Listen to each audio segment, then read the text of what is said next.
We spend so much of our lives chasing things we're told will make us happy.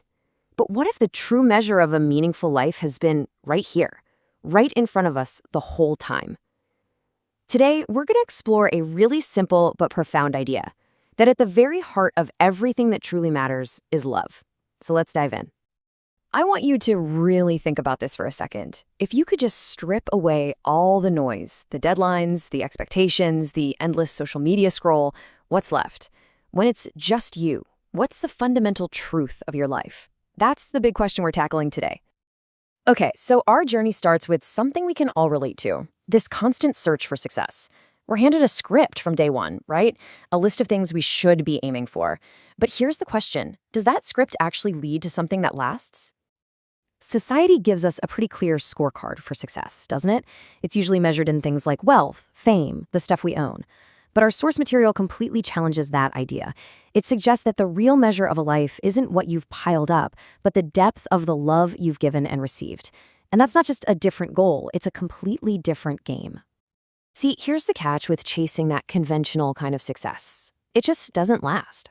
Accomplishments fade into the background, reputations can dissolve overnight, all those trophies and awards, they eventually just end up in a box somewhere. The argument here is that these things are fleeting by their very nature, and real meaning has to be built on something much, much stronger. So, if the usual yardsticks for success are basically temporary, where do we find a real anchor, something to hold on to that gives life meaning? Well, the source points us to one powerful, universal constant: love.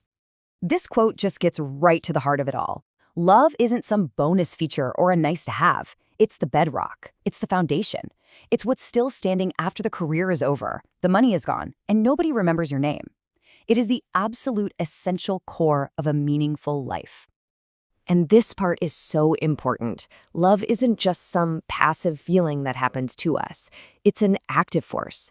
Think of it like a thread that takes this big, abstract idea of a meaningful life and actually weaves it into our day-to-day flesh and blood reality.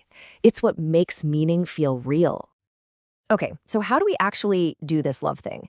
The source suggests it's not about big, empty gestures or just saying the words. It's about how we spend the single most valuable currency we will ever have. Think about it. We can lose money and maybe make it back. We can lose a job and go find another one. But time is the one thing that is absolutely 100% finite. Every single moment that passes is gone for good. And that simple, unchangeable fact is the key to understanding what love really asks of us. It's such a simple equation, but it's incredibly profound. When you give someone your undivided attention, really give it, you put your phone down and are just present, you are offering them a literal piece of your life. It's a gift you can never take back and they can never replace. And that reframes everything we think we know about love. It stops being this passive feeling, this sentiment, and it becomes an active choice. It's a conscious decision to invest our most precious resource, our time, in another person. It's not just a feeling, it's a sacrifice. But if loving someone means giving a piece of ourselves away, that also means we're making ourselves vulnerable, right? We're opening ourselves up to getting hurt, to loss. And the source argues that this risk, it isn't some flaw in the system. It's actually a core feature. This is a pretty sobering thought, but it's an essential one. The moment we form a deep connection with someone, we are also accepting the possibility of future pain. Every profound relationship we have carries with it the shadow of its potential absence. And here is the paradox that sits at the very heart of meaning. The incredible value of our connections is directly tied to how fragile they are. Think about it. If we knew we could never lose anyone, would we treasure our time with them quite as much? It's the very fact that our time together is limited that makes every single moment so unbelievably precious. This completely flips our idea of vulnerability on its head. It's not a weakness we should run away from. It's the very condition that gives our relationships their weight and their meaning. The possibility that someone could be gone is exactly what makes the gift of their presence so incredibly powerful.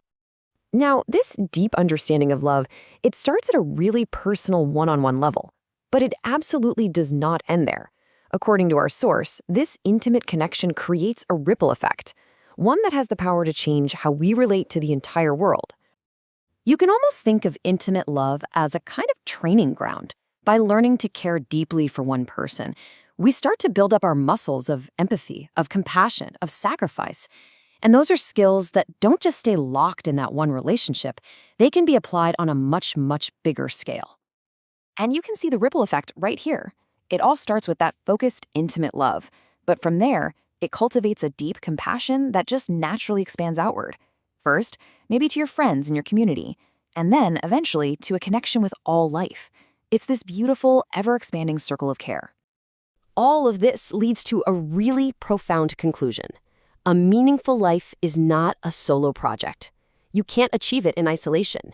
Meaning is something we discover, something we build, inside the web of our relationships. It's the context of connection that gives our own individual lives significance. So what does this all mean in practice? What's the takeaway? Well, it represents a huge shift in our focus. It's about moving away from a mindset of constant achievement and toward one of relationship. It's about letting go of the need for control and instead practicing care. And it's about stopping the chase for some illusion of permanence and instead finding all the meaning we need in the power of just being present. In the end, it all comes back to this. The search for meaning isn't some complex puzzle we have to solve. It's a return to something simple and true. At the heart of meaning is love, and at the heart of love is the gift of ourselves. So the real question isn't, what will you achieve? It's, how deeply will you choose to love?